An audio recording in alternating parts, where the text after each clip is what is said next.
গ্রামের একটা ছোট্ট বাড়িতে এই লাল পরীটা কোথায় থেকে আসলো? সে রান্নাও পারে। ছোটবেলায় আকাশে তাকিয়ে থাকতাম যদি একটা পরী দেখা যেত। আসলে স্বপ্ন এবং বাস্তব সম্পূর্ণই আলাদা। বাড়িতে এসেছিলাম 2 দিনের জন্য এন্ড আমার আব্বু তো ভীষণ খুশি আমাকে লাল শাড়িতে দেখতে পেয়ে। আসসালামু আলাইকুম, কেমন আছেন সবাই? ভেবেছিলাম বিকেলের দিকে শাড়ি পরে সে জমির ক্ষেতের মধ্যে ঘুরে বেড়াবো, কিন্তু সেটা আর হলো কোথায়। বাবার বাড়িতে এসেছি বলে কথা, বিভিন্ন কাজের জন্য আমার দেরি হয়েছে। যেহেতু একবার ইচ্ছে করেছি তাই ভাবলাম যে অন্ধকারেও তো ভালো লাগবে, তাই না? এটা এমন একটা শাড়ি যেখানে আপনি গহনা না পরলেও সুন্দর লাগবে। ওয়াও, কত সুন্দর লাগছে শাড়ির কালারটা, তাই না? সন্ধ্যা হয়ে গিয়েছে, তারপরেও এত সুন্দর কালার ফুটেছে যে খুবই ভালো লাগছিল। আপনারা এই সুন্দর লাল টুকটুকে শাড়িটা কিন্তু পেয়ে যাচ্ছেন unique collection BD Facebook page থেকে। পেজটা আমার ভিডিও ডেসক্রিপশনে দেওয়া থাকবে, অবশ্যই চেক করে নেবেন। ভাবলাম কয়েকটা পিকচার তোলা যাক, তাই চলে গেলাম আমার বাড়ির আশেপাশে ঘুরতে। আসলে এখন আমার গ্রামটা অনেক বেশি ফাঁকা হয়ে গিয়েছে,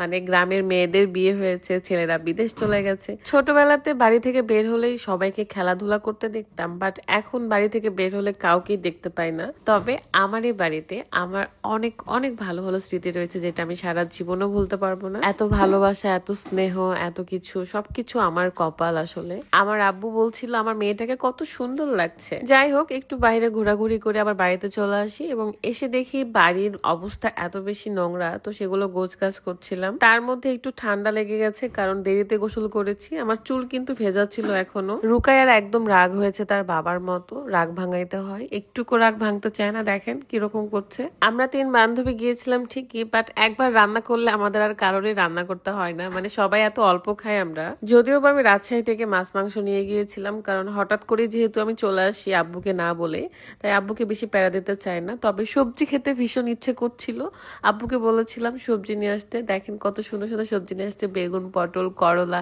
বাট আমার ভাগ্যে আসলে এগুলো হয় নাই, আমি রান্না করতে পারি নাই, খেতেও পারি নাই। এই যে দেখতেছেন আমি কত সুন্দর করে সাজুগুজু করে বসে আছি, তাই না? বাট আমার যে কি পরিমাণ জ্বর আর কি পরিমাণ সর্দি লেগেছিল, মাথা ব্যথা করতেছিল, মানে সেটা শুধু আমি জানি। তাই ওপরের চাকচিক্য দেখে কখনোই মানুষকে আসলে জাজ করা লাগে না।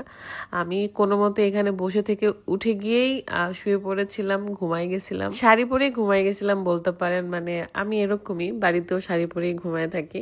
আর এই শাড়িটা আমার অনেক পছন্দের। আপনাদের কাছে আমাকে কেমন লাগছে অবশ্যই কমেন্ট করতে ভুলবেন না। অ্যান্ড আপনারা যদি এরকম সুন্দর শাড়ি নিতে চান তাহলে অবশ্যই ইউনিক কালেকশন বিডি ফেসবুক পেজে নক করবেন। রাজশাহী থেকে নওগাঁ যেহেতু বেশি দূরের নয়, 40-45 মিনিট লাগে, তাই আমি মাসে 3-4 বার আসার চেষ্টা করি অ্যান্ড একদিন করে থেকে যাই বা 2 দিন করে। তো আমার থাকার সময় শেষ, আমি লাগেজ টাগেজ গুছিয়ে নিচ্ছি এবং আমরা চলে যাব আগামীকাল ইনশাআল্লাহ। তারপরও যতবার আসি যাই আমার মন খারাপ হয় আমার আব্বুর জন্য। আপনারা সকলে আমার বাবার জন্য দোয়া করবেন, ভালো থাকবেন, সুস্থ থাকবেন। আল্লাহ হাফেজ, আসসালামু আলাইকুম।